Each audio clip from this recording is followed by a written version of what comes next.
aware of that, and the National Skill Council for Tourism is doing a fantastic job. What she is asking is whether it is indeed What Goa can do to Goa, and what Goa can do to the rest of the country, and how to get more and more international tourists, whether it is from different verticals of meeting and conventions, weddings, business travelers, your leisure travelers. So I think there is enough attention. We are getting more and more members involved who can locally, and we can help them nationally. two reasons why we are here is firstly that we want to say that we do interact with you all because you are very, very important. I don't know if you realize your power that you have in the changes that we are trying to bring in tourism and other things. So in creating awareness, and also please tell us what you think should be the future roadmap for Goa from your understanding and experiences locally, because the Chief Minister and the Tourism Minister asked us that please tell us what we need to do for future. So that is the whole purpose of this meeting, and we are thankful that you are all here, and a lovely place. And we are establishing a chapter here. I think one of the big things is we are establishing Goa chapter to take care of the region and work very closely with us so that it gets more attention nationally and in all the states which have a pull factor for Goa. so, to you now. Yes. You all discussed any definite measure to improve foreign tourist footfalls? I think Any demand from the government, like where you are looking at? I think government is aware that we need international tourism more. They have taken steps towards this. It's going to, unfortunately, because of COVID, Goa got a great setback. I mean, from 8 points to moving to less than 1 point. We had issues here particularly. Things are picking up. Some policies have to be tweaked,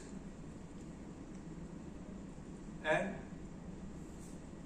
better rates, better offerings have to be provided in all segments. It's not only in one segment. While positioning Goa as a high value, luxury hotels will take care of it.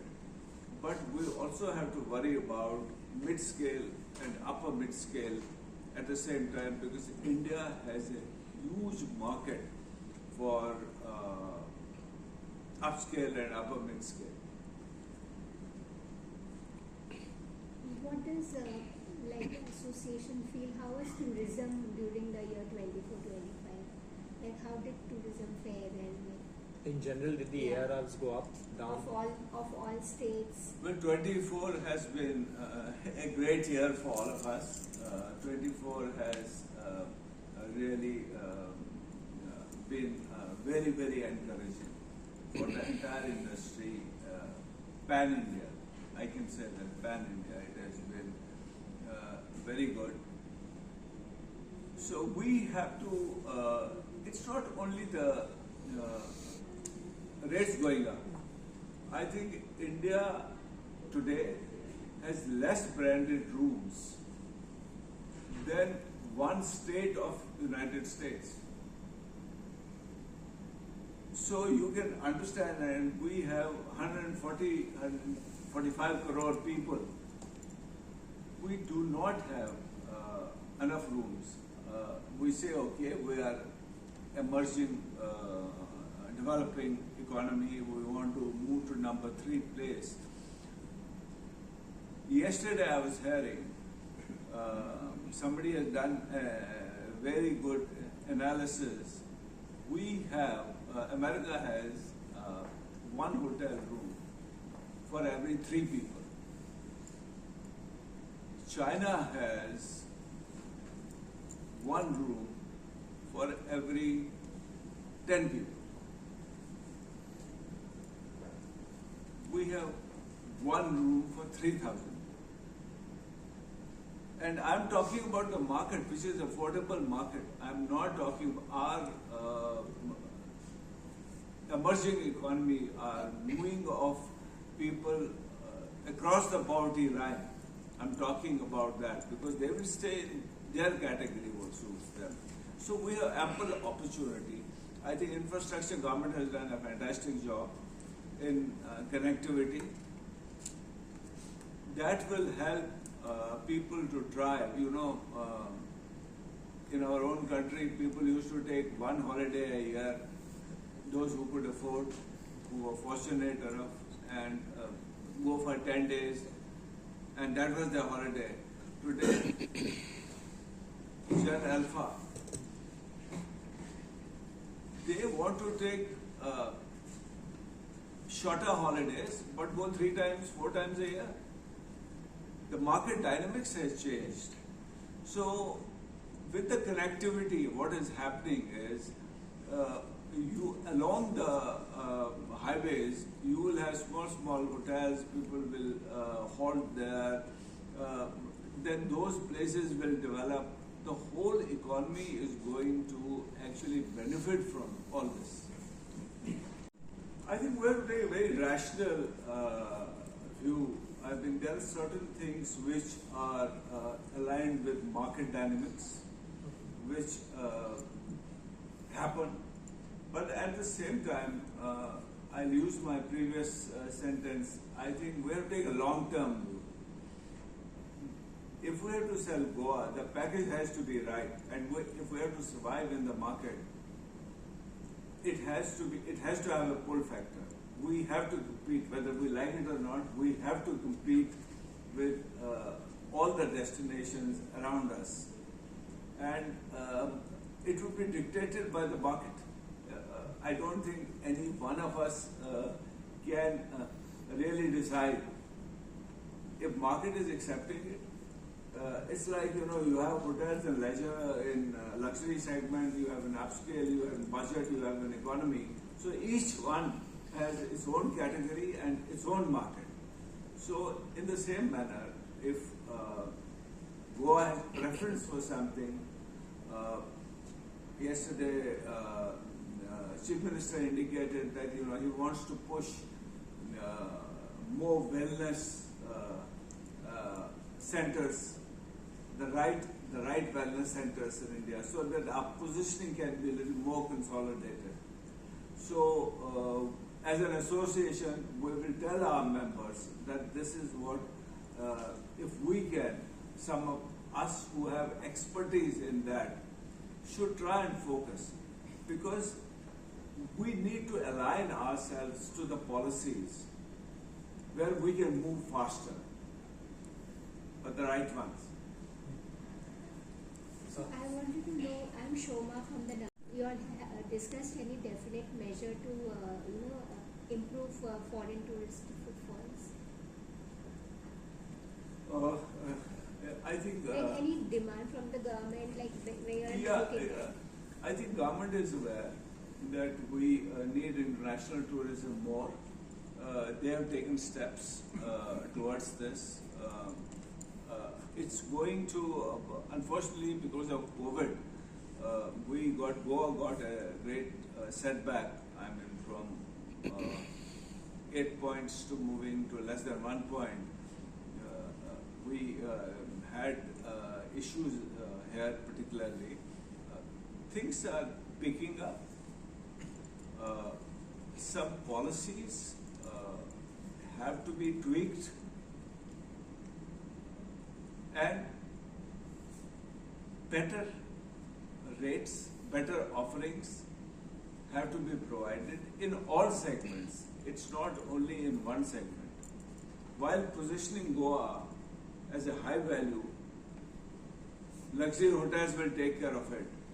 but we also have to worry about mid-scale and upper mid-scale at the same time, because India has a huge market for upscale and upper mid-scale. What does like association feel? How was tourism during the year 24-25? Like how did tourism fare there? Like, In general, did the Yeah. ARRs go up, down? of all states? Well, 24 has been a great year for all of us. 24 has really been very, very encouraging for the entire industry, pan-India. I can say that pan-India, it has been very good. So we have to, it's not only the rates going up. I think India today has less branded rooms than one state of United States. So you can understand, and we have 145 crore people. We do not have enough rooms. We say, okay, we are emerging, developing economy, we want to move to number 3 place. Yesterday I was hearing somebody has done a very good analysis. We have, America has 1 hotel room for every 3 people. China has 1 room for every 10 people. We have 1 room for 3,000. And I'm talking about the market, which is affordable market. I'm not talking our emerging economy are moving of people across the poverty line. I'm talking about that because they will stay in their category what suits them. So we have ample opportunity. I think infrastructure government has done a fantastic job in connectivity. That will help people to drive. You know, in our own country, people used to take 1 holiday a year. Those who could afford, who were fortunate enough, and go for 10 days, and that was their holiday. Today, Gen Alpha, they want to take shorter holidays, but go 3 times, 4 times a year. The market dynamics has changed. So, with the connectivity, what is happening is, you along the highways, you will have small hotels. People will halt there. Then those places will develop. The whole economy is going to actually benefit from all this. After listing, he has come for the conference, but HII, Mr. Rivals, I am sure is going to engage the attention of the government because there are many issues involved. Some of the issues are like this, that our outbound tourism has been much higher than the inbound tourism. 30 million outbound tourism against 10 million inbound. Out of 10 million, we have foreign NRIs and all this stuff. So the balancing that, one of the ways is to recreate that incredible India too. So that is one thing. And second thing is, as Mr. Kachu has mentioned, that all over the world there is a problem now of over-tourism. Now, if you are saying that Bangkok, Vietnam and all are getting cheap tourists, maybe in the long run that may not be the policy for the government, I don't know. But we have to go into high value, low impact foreign tourists. At the same time, we have to make arrangements for the domestic tourism, which is booming, 2,200 million domestic tourists. Not tourist numbers, but visits. Now we have to accommodate them. And for that, we have to diversify our destinations. We have got so much in India that why should it be only, Rajasthan and Agra and a few other, Kerala, hotels and all. So we have to diversify. So these are the policies I think which government perhaps is engaged, and we will help in that. The other point that is important is the government had this G20 meetings. G20 countries provide about 70% of the GDP of the world. Impact would be there that foreign tourists will start coming. But everything will depend on not on the price so much, but on the experience that we create. Now, this is what we have to now diversify into creating experiences. Foreign tourists are willing to pay very high prices. As I mentioned about Assam investment, one tour operator was saying, hotel operator was kind of new startup. He says that in an out-of-the-way place, not the metro, he put up hotels, he gets 35,000 rupees per night. People are willing to pay because ambience is so different there. The foreign tourists who come there. People want experiences. I think what Mr. Desbarwa is saying, if we are able, and I think it's our job as an association to emphasize, prioritize what would work, what may work in Northeast may not work here, what would work in Jammu and Kashmir may not work here. What works here may work somewhere else also. So we have to seize that and arrive at a proper decision making. We are fortunate that today's setup nationally and in states is more aligned today because we now have a strong base of domestic tourism. We're not faltering. We have a base. So let's build on that base, create more infrastructure, then do segmentation, decide on which value do we want, what experiences we can offer, and where can we offer that. So till when? We are it's a work in progress, but we have decided, the decision has been taken, and we have had talks with local people. They have a few suggestions, which we will go back to our executive committee. We have a board, and we will put it there, and we start working yesterday on this. The industry has not asked for e-visas because e-visas have helped a lot. Like that's one of the reasons why so many Indians are traveling abroad, because it is so much easier to go abroad to Thailand and all these countries because they have e-visas. So industry during these 2 days, you all didn't ask for e-visas from the government, Indian government. No, e-visas is a policy of the government. The government of India has accepted e-visa. It keeps on changing from time to time depending on the geopolitical situations. Supposing something happens in Myanmar, something happens on the neighboring countries, so sometimes restrictions come. But India, I don't remember the numbers. A very large number of countries e-visas have been allowed. There are a very large number of countries on which visa on arrival has been allowed. So their government have facilitated, but Bangkok perhaps has been given free visa. So perhaps we have not gone into that, whether we should go or not. Government as a whole will decide. But government are aware of that. They are aware and they are actually examining. The good news is they are examining.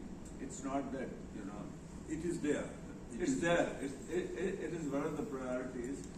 And, you'll be happy.